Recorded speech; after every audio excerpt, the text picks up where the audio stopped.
নমস্কার বন্ধুরা, সুস্মিতা রান্নাঘরে সবাইকে স্বাগত। আজকে আমি তোমাদের সাথে চানা মশলার রেসিপি শেয়ার করব। অনুষ্ঠান বাড়িতে রাধাবল্লভীর সাথে চানা মশলা পরিবেশন করা হয় আর খেতে জাস্ট দারুণ হয়। তো সেই অনুষ্ঠান বাড়ির মতো করেই আজকে চানা মশলার রেসিপিটা তোমাদের সাথে শেয়ার করব। আর এটা সম্পূর্ণ নিরামিষ রেসিপি, খেতে জাস্ট দুর্ধর্ষ হয়। রেসিপিটা অবশ্যই এইভাবে একবার ট্রাই করে দেখো, তোমাদের খুব ভালো লাগবে। তাহলে চলো আর কথা না বাড়িয়ে আজকে চানা মশলা রেসিপিটা দেখে নেওয়া যাক। তো দেখো, এখানে আমি সবার প্রথমে নিয়েছিলাম 1 কাপ কাবলি ছোলা, যেটাকে আমি সারা রাতের জন্য ভিজিয়ে রেখেছিলাম। আমি আজকে সকালবেলা বানাচ্ছি, তাই জন্য আগের দিন রাত্রেবেলায় ছোলাটাকে ভিজিয়ে দিয়েছি। মিনিমাম 7-8 ঘন্টার জন্য কিন্তু কাবলি ছোলা ভিজিয়ে রাখতে হবে।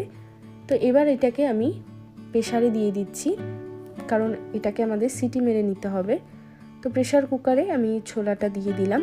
এবার দিয়ে দেব জল। জলের পরিমাণটা এমন দিতে হবে যাতে ছোলাগুলো খুব ভালোভাবে জলের মধ্যে ডুবে থাকতে পারে।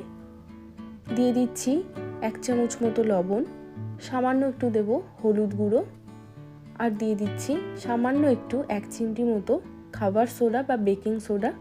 এটা দিলে কিন্তু ছোলাগুলো খুব ভালোভাবে নরম হয়ে যায়, আর গায়ের যে খোসাগুলো সেগুলো কিন্তু বেরিয়ে বেরিয়ে খুলে যাবে না। তো খোসাগুলোও থাকবে আর খুব ভালোভাবে কিন্তু ছোলাগুলো নরম হয়ে যাবে। আরেকটা যে জিনিস আমি দিচ্ছি, তার জন্যই কিন্তু আমাদের ছোলার কালারটা একদম অনুষ্ঠান বাড়ি বা রেস্টুরেন্টে যেরকম হয় সেই রকম কালার আসবে। এটা হচ্ছে লিকার চা। জলের মধ্যে চা শুধু ফুটিয়ে নিয়ে সেই চাটাকে ছেঁকে আমি ব্যবহার করছি। এর মধ্যে কিন্তু কোনো রকম চিনি দেওয়া নেই। আর এই লিকার চা দিলে অনেকে মনে করতে পারো যে এর একটা স্বাদ থাকবে বা গন্ধ থাকবে, একদমই কিচ্ছু না। আমিও আগে তাই ভাবতাম, বাট যবে থেকে এটা দিয়েছি তবে থেকে আমি এটা না দিয়ে আর করি না। তো তোমরা এইটা অবশ্যই ফলো করে দেখো, এর কালারটা জাস্ট দারুণ আসে। আর এর কোনো রকম স্মেলও থাকবে না, কিচ্ছু থাকবে না, শুধু কালারটা কিন্তু দারুণ আসবে। তো এবার এটাকে আমি ঢাকা বন্ধ করে দিয়ে মোটামুটি 4টে সিটি দিয়ে নেব। তো 4-5টা সিটি পড়ে গেলে তারপরে প্রেসার কুকারটাকে আমি এইভাবেই ছেড়ে দেব যতক্ষণ না নিজের থেকে ঢাকনাটা খুলছে। এবার দেখো, একটা কড়াইয়ের মধ্যে আমি দিয়ে দিচ্ছি খানিকটা সর্ষের তেল।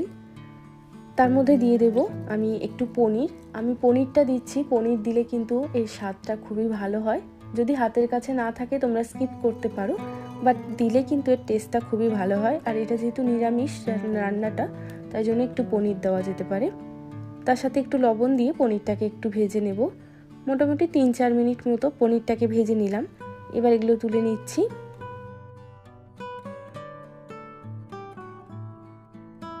এবার এই তেলের মধ্যেই আমি ফোড়ন দিয়ে দেব গোটা গরম মশলা।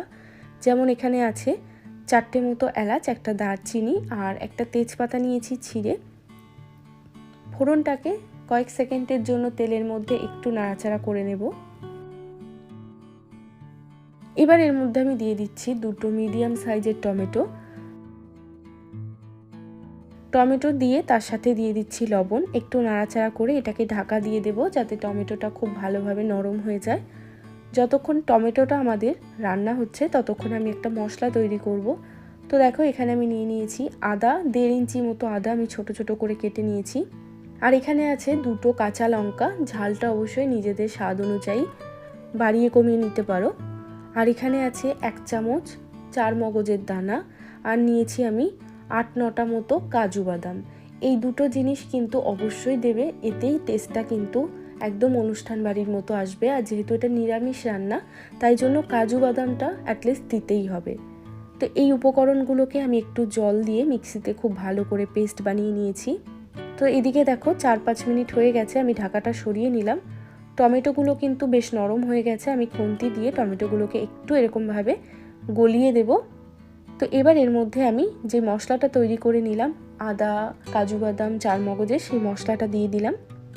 মশলাটা দিয়ে তেলের মধ্যে ভালো করে কষিয়ে নিতে হবে। মোটামুটি 4 থেকে 5 মিনিট মতো আমাদের সময় লাগবে মশলাটাকে ভালো করে কষাতে।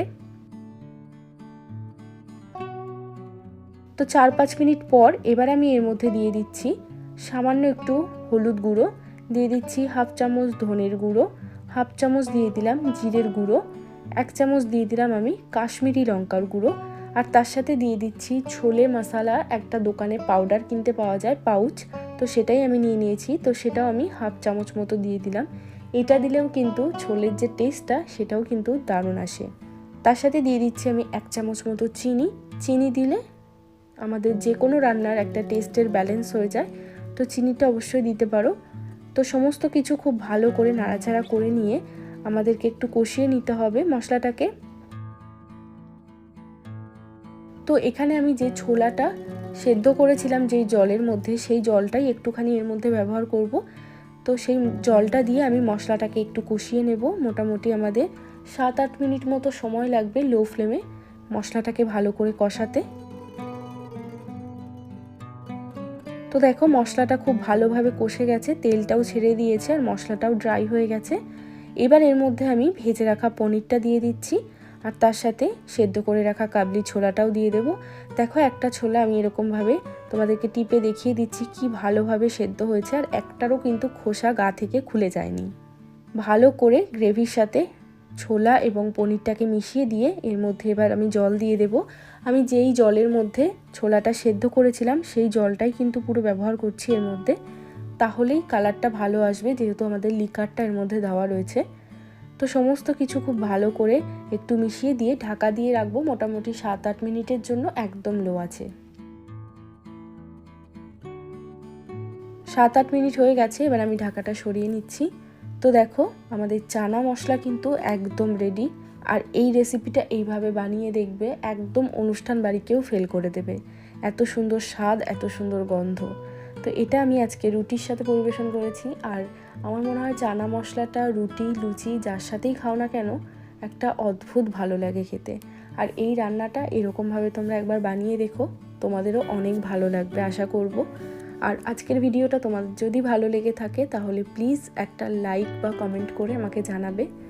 সবাই ভালো থাকবে, আবারও দেখা হবে অন্য কোনো ভিডিওর সাথে। বাই।